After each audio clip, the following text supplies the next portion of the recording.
అధ్యక్ష, గౌరవ సభ్యులు విష్ణుకుమార్ రాజు గారు, పార్థసారథి గారు, ఈశ్వరరావు గారు లేవనెత్తిన పలు అంశాల గురించి కొంచెం వివరణ ఇవ్వాల్సిన సందర్భం అధ్యక్ష.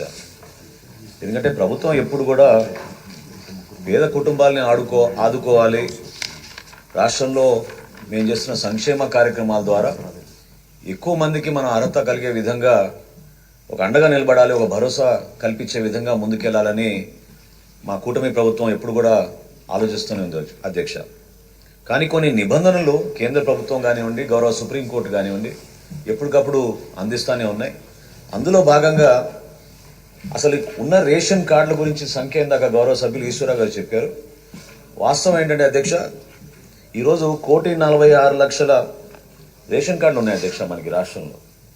అంటే దాదాపు 4,26,44,000 మందికి మనకి బీపీఎల్ రేషన్ కార్డ్స్ అందించడం జరిగింది అధ్యక్ష. అంటే దాదాపు 91% జనాభాకి మనం రేషన్ కార్డ్స్ అందిస్తున్నాం అధ్యక్ష. కవరేజ్లో ఎప్పుడు కూడా ఇక్కడ లోపం లేదు అధ్యక్ష. దీనికి ఎక్స్క్లూజన్ క్రైటీరియా అనేది ఇప్పుడు కూడా మేము పెట్టలేదు. ఎలిజిబిలిటీ క్రైటీరియా అనేది మాత్రం జాతీయ ఆహార భద్రత చట్టం ప్రకారంగా, అదేవిధంగా రాష్ట్రాలకి కేంద్ర ప్రభుత్వం అందిస్తున్న గైడ్ లైన్స్ ప్రకారంగా మనం కొన్ని ఎలిజిబిలిటీ క్రైటీరియా ఏర్పాటు చేసాం అధ్యక్ష. ప్రత్యేకంగా మనకి ఇన్కమ్ విషయంలో గ్రామీణ ప్రాంతాల్లో 10,000 రూపాయల నెలకి, అర్బన్ ప్రాంతాల్లో 12,000 రూపాయలు ప్రతి నెల ఇన్కమ్ ఉండే విధంగా టోటల్ ఫ్యామిలీ ల్యాండ్ హోల్డింగ్ అంటే కుటుంబానికి ఉన్న భూములు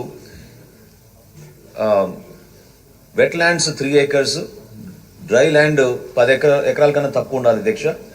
అదేవిధంగా ఎలక్ట్రిసిటీ కన్జంప్షన్ 300 యూనిట్ల కన్నా తక్కువ ఉండాలి అధ్యక్ష. దీన్ని 6 నెలల యావరేజ్ తీసుకుంటారు అధ్యక్ష యాజ్ ప్రామాణికంగా.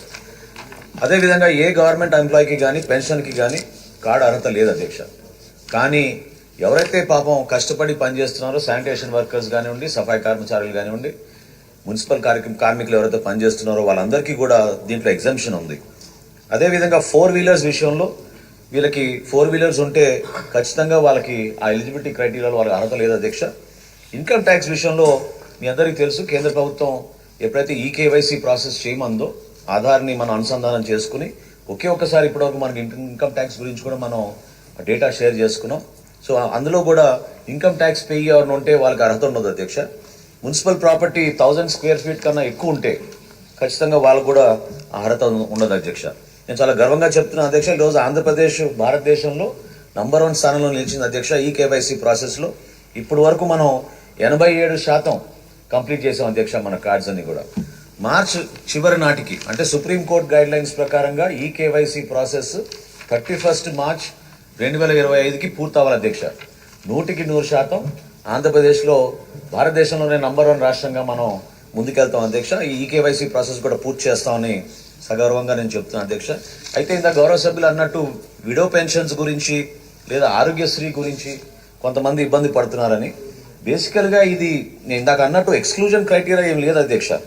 Any application is based on unit purpose. అంటే ఒక ఫ్యామిలీ ఒక యూనిట్గా తీసుకున్నా మళ్ళీ దాంట్లో ఎంతమంది కుటుంబ సభ్యులు ఉంటారో వాళ్ళందరినీ కూడా మనం బేస్ చేసుకుని మనం ఈ రోజున రాష్ట్ర వ్యాప్తంగా, అందుకే ఇందాక అన్నది అధ్యక్ష, 1,46,00,000 రేషన్ కార్డులకు గాను 4,26,44,000 మందికి మనం అర్హత కలిగించాం అధ్యక్ష.